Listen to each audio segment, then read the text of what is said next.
The Terminator franchise, a franchise with 2 cinematic masterpieces and 3 other movies.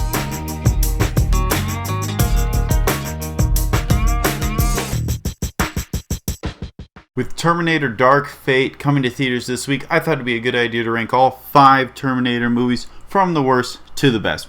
So let's get started with number 5.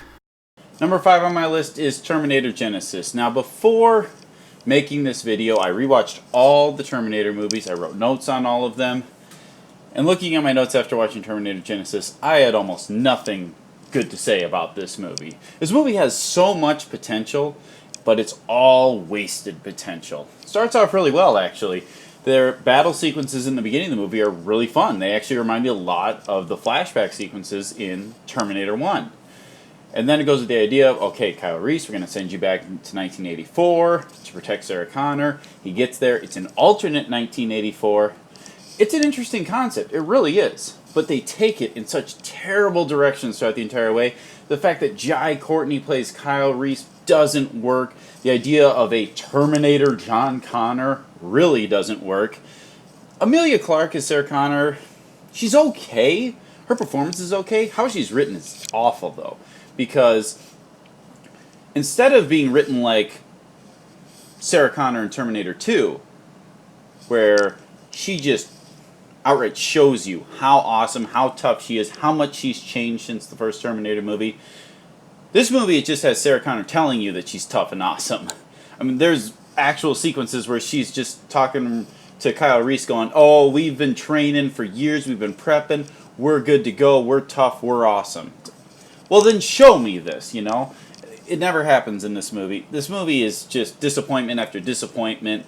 The action sequences are forgettable in this movie. The grand finale action sequence is a snooze fest. It seems like all they're doing is running around this building and having hologram after hologram show this child telling them how great Genisys would be.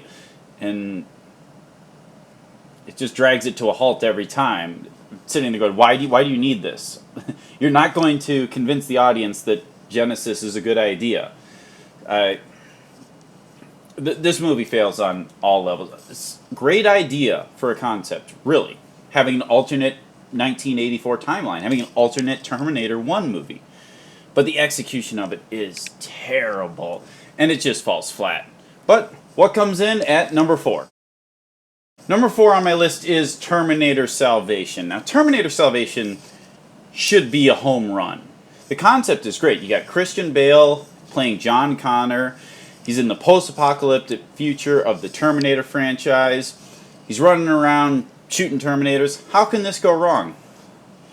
A lot of things go wrong in this movie. It's unfortunate because, again, seems like a winning formula right there.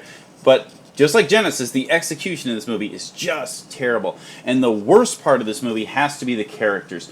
There is not a single character in this movie. They are all just cartoon versions of John Connor, Kyle Reese, and this Marcus fellow. That's all they seem like. Their performances and the way they're written as well seem just to be like a cartoon. John Connor, I mean, Christian Bale is a fantastic actor, no doubt. But the way his character's written and the way he was directed in this movie is really off. And there was a high when this movie was out, a Batman high. Everyone loved Christian Bale's Batman. And it's like they were trying to almost bring that to a John Connor. I mean, they actually bring the Batman voice to this movie. It's so weird and out of place. So, his performance, I mean, I don't blame Christian Bale. This is more a writing and directing problem when you watch it. In addition, you got Kyle Reese. Again, great concept. Okay, because it actually talks about in the first 2 Terminator movies, hey, when you meet your father, he will be younger than you. He will be a teenager and you'll be an adult. It's an interesting concept. But Kyle Reese is not interesting in this movie at all. He speaks in cliches throughout the entire movie. He has not a single real human moment in this movie. They just don't do anything with the characters in this movie. Now, there's some good action sequences in this movie. It can be fun to watch. That's why I put this above Genisys. They're both really bad. But I think this movie has a bit of a guilty pleasure aspect to it in that, okay, I can enjoy a movie where I'm watching Christian Bale run around shooting up Terminators. I can find that enjoyable. But just know that this is not a quality movie. There is a lot of problems with this movie. And therefore it's number 4. But what made it into number 3? Number 3 on my list is Terminator Rise of the Machines. Now, Terminator Rise of the Machines plays it really safe in that it pretty much copies Terminator 2. It copies story elements from Terminator 2. It copies the concept that, okay, a Terminator has traveled back in time to kill John Connor, and a slightly less technologically advanced Terminator has traveled back in time to protect John Connor. But this movie doesn't execute it nearly as well as Terminator 2 does. The biggest problem, the biggest difference between Terminator 3 and Terminator 2, even though they follow pretty much the same story, is the characters in this movie. The characters aren't nearly as interesting or well developed as they are in Terminator 2. John Connor's character in this movie, I didn't care for the treatment of his character. His character is this paranoid, mopey character who, even though they stop Judgment Day, he still lives in fear. Instead of doing what Sarah Connor does and prepping and getting ready for the worst to come, he just drifts around and tries to steal dog medication from a veterinary clinic. John Connor's character, I couldn't stand what they did. But Sarah Connor is absent in this movie, which is upsetting, for sure. I mean, they wrote her off in this movie. I'm assuming Linda Hamilton didn't want to come into this movie, and I completely understand why. They introduced a new character, Catherine Brewster. She's not very interesting. I mean, some of her chemistry with John Connor is quite good, but all in all, she's not that interesting. She's mostly a plot device where her father is the person who's incidentally gonna turn Skynet on and destroy most of the world's population. That's her purpose in this movie. Her purpose in this movie is to work off John Connor. And like I said, some of it works, sometimes not so much. At the beginning of this movie, it really doesn't work. But as their characters grow and develop throughout this movie, their relationship turns into something workable for the plot of this movie. But not much more than that. This movie really has a lot of problems in that. And in addition to that, it really doesn't treat the Terminator franchise all that well. There's many timeline issues with this movie. And it abandons the theme of Terminator 1 and 2 in that, okay, we have the ability to create change right now to stop this terrible future from coming. This movie abandons that completely and says lines like, nope, Judgment Day is inevitable. There's no stopping it. It's just going to happen. Deal with it. And I didn't like that about this movie. I didn't like a lot of things about this movie. Now, some of the action sequences are done well. The new Terminator that is going to kill John Connor is very forgettable. Not nearly as good as the one in Terminator 2. She seems very overpowered. There's nothing memorable about her. She's just there because the plot said so. So, with that said, it is better than Terminator Genesis and Terminator Salvation in that it's better than Salvation in that these characters actually are a little bit more fleshed out than Salvation, which isn't saying much, but they are. And it's better than Genesis in the term of this story actually had a direction. Whereas Terminator Genesis, it was just all over the place. So that is what really keeps this movie ahead of Terminator Genesis and Terminator Salvation. With that said, the next 2 movies on this list are leaps and bounds ahead of number 3. So with that said, let's get into number 2. Number 2 on my list is The Terminator. The Terminator is a fantastic movie. Again, my top 2 are leaps and bounds ahead of my bottom 3 in this list. The Terminator is a fantastic movie. It sets up this world where a man has traveled back in time to protect a woman from the Terminator. And this movie sets it up in a very thriller, even slasher horror-like way. And that's what's really unique about The Terminator. It is a thriller slasher horror movie that's based in a science fiction world. And it works so well. everything about this movie is fantastic. The world building is great, and there's never a time where you feel like there's an exposition dump, because there is a lot of world building in this movie, but never does it feel like, never does it feel like Kyle Reese is just feeding the audience information. It always comes across as genuine. It's something that filmmakers really could learn from this movie, because it's done so perfectly. Sarah Connor's scared. She's wondering what's going on. He explains it to her, while he's also explaining it to the audience. The cops are messing with him, asking him all these questions about the future, and he's being honest with them. He's telling them the truth. And in addition, you're getting information as an audience member. They handled that perfectly in this movie. In addition, the Terminator, played by Arnold Schwarzenegger. Who better to play the Terminator than Arnold Schwarzenegger?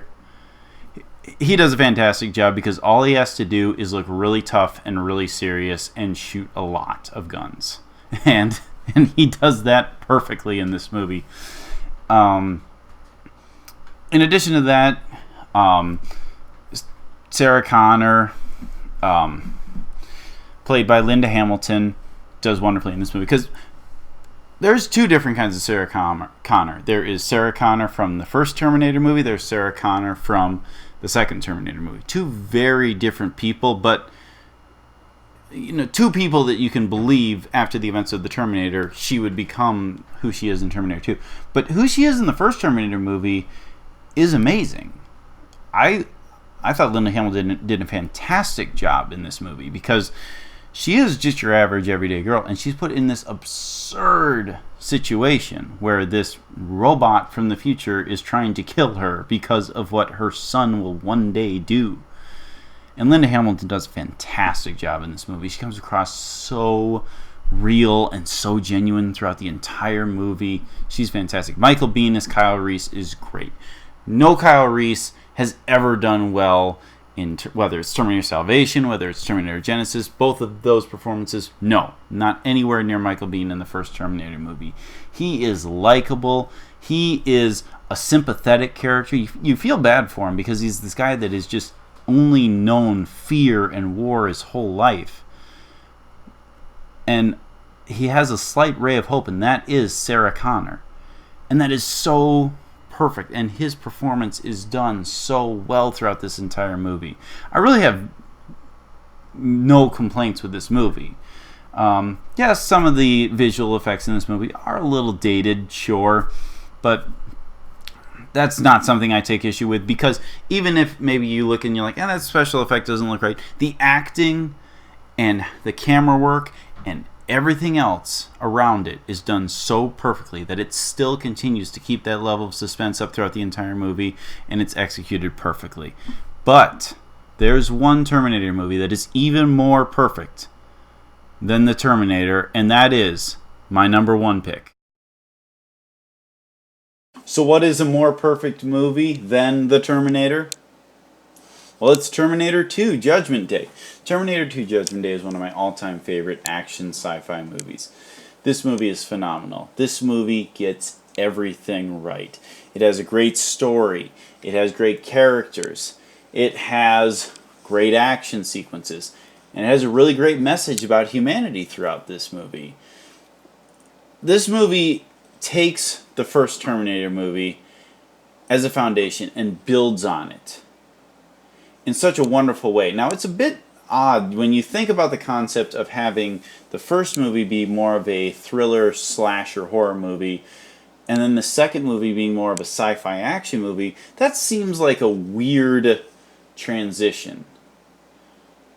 But when you actually think about it, it's actually a very logical transition. Just like in the Dark Knight franchise. Batman Begins is more of an action movie. The Dark Knight is more of a crime drama. But that actually is a very natural and logical stepping stone between the two movies. Same case here with the Terminator and Terminator 2 Judgment Day. It works to have this movie as more of a sci-fi action movie. In addition to the movie building on the first Terminator movie, the story really is amazing. The concept that, okay, this time a Terminator is coming, and it's coming to kill John Connor, but instead of sending a soldier back in time, we're going to send a reprogrammed Terminator back in time to defend him. And it works for so many levels. First off, it works for making this a bit more of a big action blockbuster, sure, but it also works for actually, oddly enough, adding a level of humanity to this movie. Because the Terminator is a learning computer. And throughout the course of this movie, the Terminator learns about humanity. And he learns about the value of human life. And in the process, also teaches people around him that have kind of forgotten. Sarah Connor, as awesome and tough and as ready for war as she is angry. And she is willing to kill anyone in her way to save humanity. She kind of loses herself along the way. And her son and the Terminator kind of bring her back to reality in this movie. It's such great writing. It's such a fantastic movie. This is just one of those rare movies that comes around and it hits every nail on the head. I have very few complaints with this movie. Some people, take issue with Edward Furlong's performance. Sometimes, yes, I feel like, okay, that scene was just a little rough, but the good of his performance definitely outweighs that. He actually does a fantastic job in this movie. I don't think that many people who complain about his performance, I don't find those complaints to be warranted. He does a great job in this movie. Everyone does a great job in this movie. Obviously, Linda Hamilton and Sarah Connor does a fantastic job. Again, this movie, as opposed to Genesis, where Genesis just tells you that she's tough and awesome, Linda Hamilton shows you that she's tough and awesome in this movie. She does a great job with that. Arnold Schwarzenegger is the Terminator. He steps up from the last movie. Again, in the last movie, all he had to do was look big, look tough, and shoot guns. And while he did a fantastic job of that, he takes it a step further in this movie. There's a comedic aspect to him in this movie. And it actually works really well. And again, the fact that his character is this, robot that learns something about humanity along the way is... Arnold Schwarzenegger does a fantastic job with that character. He really does bring life to this otherwise robotic character. And it's extremely satisfying. And we can't talk about this movie without talking about the T-1000. The T-1000 in this movie, what a brilliant idea for a upgraded Terminator with this liquid metal. And the CGI actually still holds up really well. This movie came out before I was born. This movie came out in '91. And it still holds up really well to this day. James Cameron is one of those that's always kind of pushing the boundaries of visual effects and knowing the limits of them in that time, and he plays that line perfectly with this movie. He does a fantastic job with it. I can't think of one bad thing to say about this movie right now. Terminator 2 is number one on my list. Terminator 2 is the best in the Terminator franchise. Thank you so much for watching. I had a blast rewatching all these Terminator movies and making this ranking video. Please stay tuned later this week. I will be dropping my review for Terminator Dark Fate. I can't wait to see this movie. I can't wait to review this movie and share my thoughts with you guys. Please subscribe, hit that notification bell so you can be notified when that review does come up later this week. And if you like this video, please leave a like down below and comment in the comment section.